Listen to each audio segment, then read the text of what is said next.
এসেছে বরবাদ সিনেমার প্রথম গানের কয়েক সেকেন্ড। রোমান্টিক ধাঁচের এ গানে নজর কেড়েছেন শাকিব খান ও ইধিকা পালের রোমান্স। ইনামুল তাহসিনের কথায় প্রীতম হাসানের কণ্ঠ ও মিউজিকে গানটির শিরোনাম হচ্ছে দ্বিধা।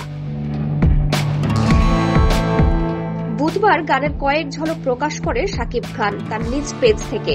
জানা যায়, দ্বিধা সম্পূর্ণ গানটি আগামী 14 মার্চ রিয়েল এনার্জি প্রোডাকশন ও গায়ক প্রীতম হাসানের ইউটিউব চ্যানেলে উন্মুক্ত হবে।